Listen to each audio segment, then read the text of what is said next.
بخش زنان سازمان ملل متحد در گزارش تازه به مناسبت پنجمین سالگرد به قدرت رسیدن دیگرباره امارت اسلامی در افغانستان مدعی شده که زنان و دختران افغانستان همچنان با محدودیت‌ها در زمینه آموزش، کار، دسترسی به خدمات صحی و حضور در جامعه روبرو هستند. این نهاد افزوده که میزان اشتغال زنان در افغانستان به 7% میرسد و در سال 2026 میلادی بیش از 10.7 میلیون زن و دختر در افغانستان به کمک‌های بشردوستانه نیاز دارند. وزارت اقتصاد بارد این گزارش میگوید که زنان و دختران همچنان در بخش‌های گوناگون اقتصادی و اجتماعی در افغانستان در بخش‌های خصوصی عامه فعالیت گسترده دارند. ښځینه کارکوونکي په بیلابیلو تعلیمي، روغتیایي، بانکي، کوچنیو او منځنیو تشبثاتو، سوداګریزو فعالیتونو، د کرنې، مالدارۍ، لاسي صنایعو، خوراکي توکو د پروسس، خیاطۍ، قالینو اوبدلو او نورو خدماتي فعالیتونو په برخو کې په عامه او خصوصي سکتورونو کې اقتصادي فعالیتونه ترسره کوي او د کورنۍ اقتصاد د پیاوړتیا په برخه کې پوره ونډه لري. اوس مهال اړونده وزارتونو لخوا د قوانینو په رڼا کې یو شمېر پراختیا او حمایتي برنامې تر لاس لاندې دي چې له دغه طریقه هم د لازمو اسانتیاوو د برابرولو له لارې هڅه کوو چې خویندو ته د کاري فرصتونو او مناسب چاپیریال زمینه برابره شي. سخنگوی وزارت اقتصاد در بخش دیگری از سخنانش میگوید که بر اساس آمار احصایوی این وزارت 76,000 زن به گونه رسمی، 54,000 زن دیگر به گونه غیر رسمی، بیش از 2,000 زن در بخش‌های گوناگون تجارت به گونه مستقیم مصروف کار هستند.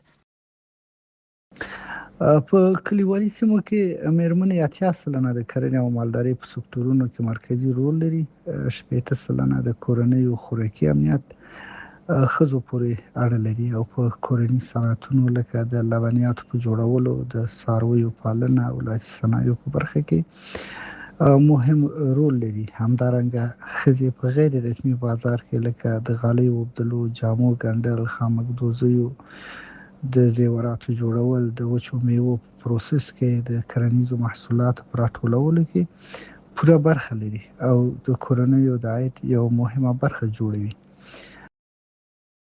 در سوی دیگر صندوق تجارت کودکان سازمان ملل نیز با نشر گزارش با وضعیت صحی زنان و کودکان در افغانستان پرداخته میگوید که هر 10 کودک زیر 5 سال یک تن با سوی تغذیه حاد روبروست و کاهش کمک‌های بشردوستانه دسترسی میلیون ها تن به خدمات صحی را محدود کرده است. این نهاد افزوده که سوی تغذیه حاد در میان کودکان زیر 5 سال در 4 سال گذشته 14% افزایش یافته و در سال 2026 حدود 3.7 میلیون کودک را متاثر کرده است. وزارت صحت عامه امارت اسلامی اما میگوید که بر اساس آمار دستداشته این وزارت رقم مبتلایان به سوی تغذیه کمتر از آمار نشده و احصایوی است و رقم مبتلایان به سوی تغذیه در کشور نزدیک به 3 میلیون کودک و مادر شیرده میرسند. شرافت زمان سخنگوی وزارت صحت عامه تصریح میکند که شمار مرکزهای صحی در کشور در مقایسه با سالهای گذشته افزایش یافته و رقم مجموعه آن نزدیک به 3200 مرکز صحی میرسد.